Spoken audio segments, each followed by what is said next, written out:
close our eyes. And that's when one of us has a problem, we all have a problem. That was his mantra.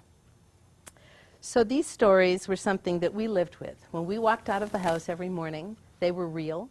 There was nothing abstract about it at all. We were responsible for ourselves, our siblings, and everybody that we came in contact with. So as we went through life, we began to think that that was real, and we began to know that there was a connection to community. So in the next few minutes, I'd like to take a little bit of time to just go and share some of my thoughts, and maybe they're your own thoughts, about community. We look in the dictionary to find definitions of things, and if you look up community, it will quickly say people living in a specific location together and people who share common characteristics. Well, that's not necessarily so true anymore, as we've seen this afternoon in the TED Talks, that we can be virtual communities, we can be online communities. The definition of community is very much expanded from a simple definition of sharing the same place and having the same characteristics. In fact, location has very little to do with community right now. You can actually be in a room together. You could be at Starbucks or anywhere else and find people that are in the same location, but they are in fact not in community. They are busily working on their smartphones, and they are, I think the new term is being alone together, which is a different side of community, I think. But we do have a good start to a global community. We're living in the same place, planet Earth, and we are able to communicate with each other, share ideas, resources, economies, almost everything that we could think of needing to share, we can share. So we have the tools. But what we don't really know, or what we're not showing in everyone, what I'm not seeing in everyone that I encounter, is that real feeling of connectedness, that we can think and act interdependently, that we can connect as if that is us, as if it is our sister or brother that is experiencing something. So we can take these tools that we have and we can make that connection. So as you well know from your own experience, that differs culture to culture. Some cultures, ancient cultures, indigenous populations that we've heard about already, they have a very, very strong sense of community. When something happens to the community, all of the members come together and they have a response to that. In fact, in many of those communities, the same response will come forward even if only one member of that community is in fact threatened or endangered.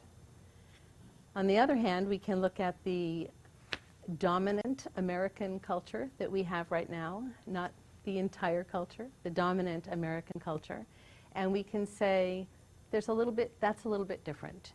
We are foundationally based on independence. It's in our documents that created the country. It's in the way we interact with individuals. It's the heroes that we have. It's the stories that we tell. It's entirely based, very heavily based foundationally on independence. So it's interesting. There's a study that recently came out by a group of researchers, sociocultural psychologists from Stanford University, to begin to look at what how Americans perceive interdependence and how independence is a dominant force in American culture. So they took a group of students, Stanford students, and they asked them to do a number of tests. Some of them were physical tests, others were mental tests, word problems, and then they also asked them to think about an environmental sustainability issue, a specific issue that was going to be brought up in a course. And then they monitored their motivation. Now they monitored that by duration and endurance and various other things. And very interesting observations. The first one was that the American students, the culturally American students that were taking the test, had very strong drop in motivation when in fact they were asked to think about interdependent kind of ideas. So if they were primed with independence, their performance was better than if they were primed with interdependent ideas. So that was a little discouraging when I read that first part of the study. The other observation that the authors found was that there was a difference in cultures. They could separate by cultural heritage some of the students, and in fact the Asian Americans, there was no difference at all in the performance of the students, whether they were primed with independent or interdependent ideas. So that was kind of encouraging, I thought. But the most important thing, the real gem of the study, is that the authors had some evidence to say that we could actually change the response, change the psyche, by actually changing the cultural norms. So as we, as a culture, begin to integrate interdependency or interdependent thoughts, we begin to talk about me, or less about me and more about we. We begin to talk about global community as a cultural value rather than the independent me. We can actually change the response of Americans. So clearly, we know this. We know lots of independent, action-minded Americans. And most of you in this room, if not all of you in this room, fall into that category. We're in action. We're being the change exactly where we are. We're doing what needs to be done, and we're keeping that look, that vision of the greater good in front of us. People who care are actually already making that shift that the researchers said that we can do. We can change our culture to one of interdependence. In my own journey, I've had the privilege of meeting and working with a number of women, a number of people, including women, although I must say it's dominantly women. And the one woman that I would like to just mention is a woman named Monica, and she has made a personal commitment to looking at systems that exist right now, systems that restrict us from being interdependent, restrict us from really making the changes that need to happen for global sustainability and for making a just and sustainable Earth. So she has made a commitment that she's taking on herself to train 100 leaders, each of whom will train 100 people, and each channel of that would have impact for 1 million people in the world. So this is a woman who has taken it on and said, we have the tools, we know what to do, we know how to shift the culture, and we know that we need to shift the culture in order for it to make a real difference. So what does it mean for all of us? So we'll do a little workshop this afternoon, and one of the things that will be asked in that workshop is to think of someone that you admire. Probably not your spouse, your sister, your brother, somebody that you don't know very well, but you admire. And I was asked that question in a workshop a while ago, and I thought of 2 individuals that I admired. And after I thought of those individuals, I was asked to think of what are the characteristics of that individual that I admire. And I thought, oh, okay, well, I can handle that. So the 2 that came to mind were Mother Teresa. And the reason I thought about her was not because she did so many amazing things for poverty and really touched so many amazing people living among people and changing their lives. But the thing that I really liked about Mother Teresa, and I am inspired by Mother Teresa, is that she did all of those things even while she was at least a little bit in doubt about whether that was really her life work and that was really her impact. So this woman was in action, what I would call 100% in action, and she still had that doubt, but didn't allow it to hold her back. The other one that I thought of was a musician, and Herbie Hancock, I think, is an amazing musician, but again, not just because of his talent. I think he's an amazing musician because he's generous in sharing that and sharing that connection that he has and collaborating with musicians to create really amazing and profound music. So the next question that came in this exercise was, how do you see those qualities in yourself? The qualities that I look and that I see in other people that I admire, can I find those qualities in myself? And so I thought, well, community, collaboration, and also certainly acting when I have doubts. So that was a good start.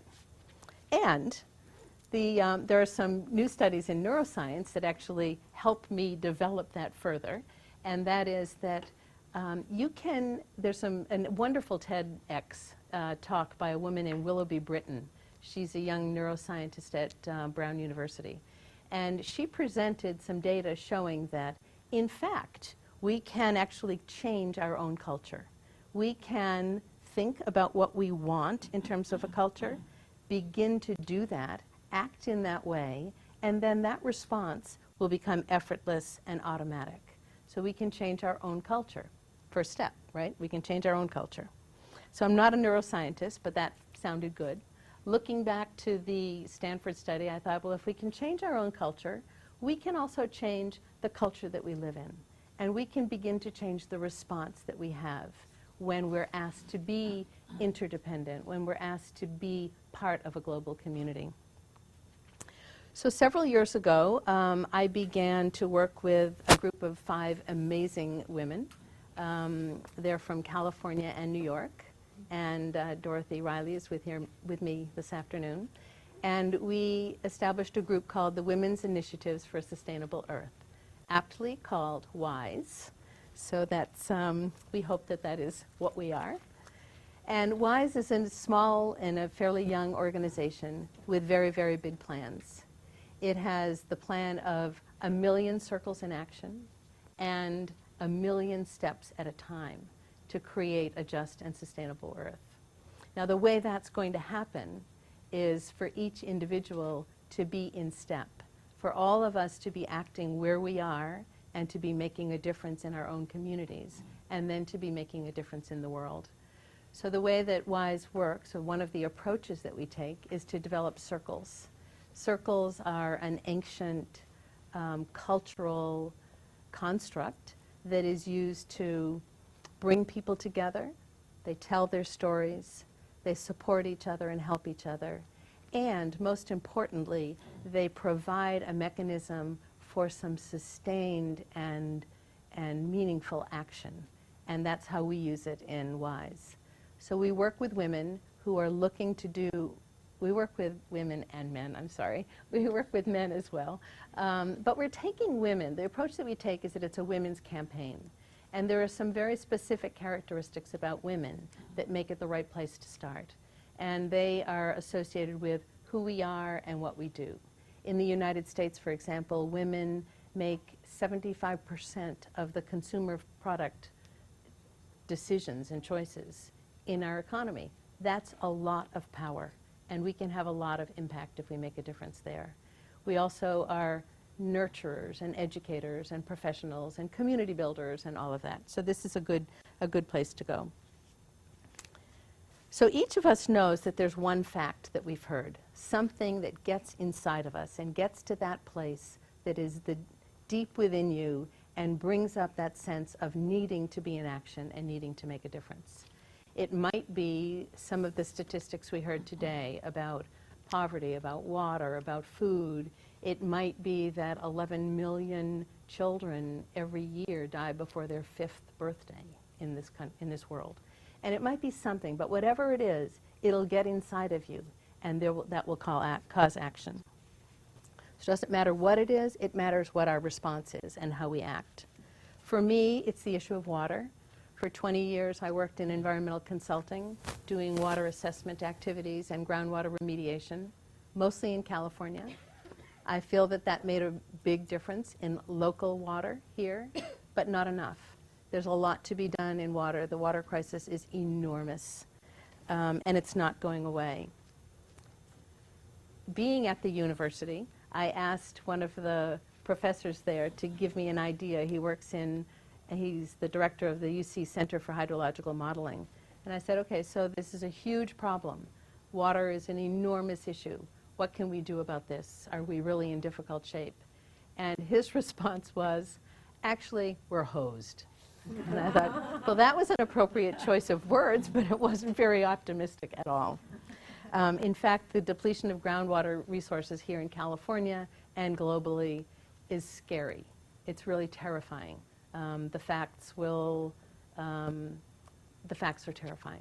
What's happening with the aquifer in the Central Valley, what's happening in terms of the amount of water that is exported from this state as virtual water in agriculture, and the unsustainability of the practices right now are terrifying.